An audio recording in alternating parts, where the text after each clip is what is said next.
और आइए अब हम आपको दिखाते हैं कि कैसे इजराइल ने पूरी तरह से अपनी कमर कस ली है। इजराइल की सेना को गाजा पर कब्जा करने की खुली छूट देने के बाद से इजराइल की फौज सेना पूरी शक्ति के साथ हमले कर रही है और इजराइल में आगे बढ़ रही है। प्रधानमंत्री से लेकर रक्षा मंत्री तक ने हमास को खुली चेतावनी दे दी है कि अगर हमास ने हमारी शर्तें नहीं मानी तो हमास का पूरी तरह से खात्मा कर दिया जाएगा। दूसरी तरफ इजराइल में लोगों का प्रदर्शन भी चल रहा है।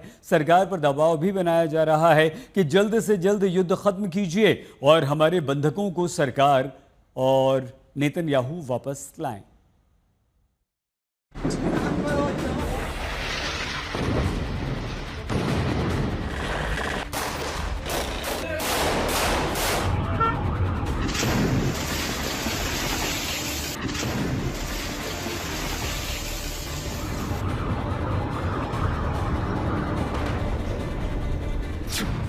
नेतन्याहू ने भरी गाजा पर कब्जे की हुंकार, इजराइल के रक्षा मंत्री की हमास को ललकार। गाजा पर पूरा कब्जा करने को इजराइल का अंतिम वार। इजराइल की सड़कों पर फिर उतरे बंधकों के परिवार। हाथों में अपनों की तस्वीरें लिए ये हुजूम इजराइल की सड़कों पर प्रदर्शन कर रहा है क्योंकि इनके अपने गाजा में हमास के बंधक हैं। इन्हें ये तक नहीं पता कि वो जिंदा हैं या भी इस दुनिया से जा चुके हैं, लेकिन अपनों से मिलने की उम्मीद में ये लगातार प्रदर्शन कर रहे हैं। इजराइल की सड़कों पर हर दूसरे दिन इस तरह का प्रदर्शन देखा जा सकता है। इसके जरिए सरकार पर लगातार दबाव बनाया जा रहा है कि गाजा में चल रही जंग का खात्मा हो और सभी बंधकों को वापस लाया जाए। करीब 2 साल से 50 बंधकों को गाजा में आतंकवादियों ने बंधक बना रखा है। इजराइल को उम्मीद है कि इनमें से 20 लोग अभी भी जिंदा हैं। इधर बचे खुचे हमास की तबाही और रहे सहे गाजा पर कब्जा करने के आखिरी मिशन पर इजराइल की सेना ने ऑपरेशन शुरू कर दिया है।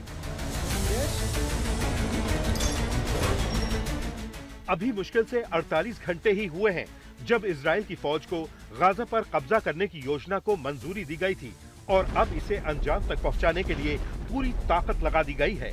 इसके लिए करीब 60,000 सैनिकों वाली रिजर्व फोर्स को भी ड्यूटी पर बुलाने का आदेश दिया जा चुका है। और अब आपको सुनाते हैं इजराइल के प्रधानमंत्री का वो ताजा बयान जो इजराइल के ताकतवर इरादों को दिखा रहा है।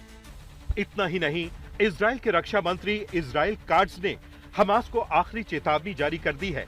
उन्होंने कहा है कि हमास के लिए जल्द ही नर्क के दरवाजे खुल जाएंगे। अगर वो जंग खत्म करने के लिए इजराइल की शर्त नहीं मानता है तो इनका हाल भी राफा और बेत हनून जैसा होगा।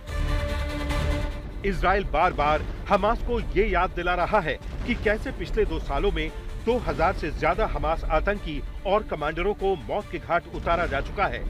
इजराइल ने हमास के 10,000 से ज्यादा ठिकानों पर लगातार हमले किए हैं। जमीन से आसमान तक उसके किसी भी ठिकाने को बर्बाद करने से छोड़ा नहीं है। पूरे गाजा में इजरायली फौज की 5 डिवीजन काम कर रही हैं और एक डिवीजन में करीब 10 से 20,000 तक सैनिक होते हैं। इनका काम आतंकी सेल, आतंकी टनल और ठिकानों को तबाह करना है।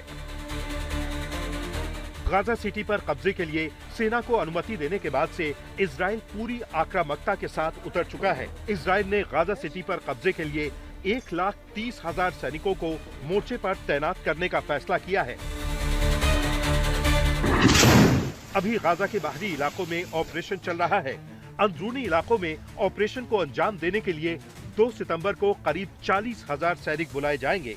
गाजा में रहने वालों को शहर छोड़ने के लिए 7 अक्टूबर 2025 की तारीख तय की गई है। इसके बाद सेना शहर को चारों तरफ से घेरकर अंदर बढ़ेगी। गाजा के एक बड़े हिस्से में तबाही मचाकर उसे अपने कब्जे में लेने के बाद अब इजराइल ज्यादा इंतजार करने के मूड में नहीं है।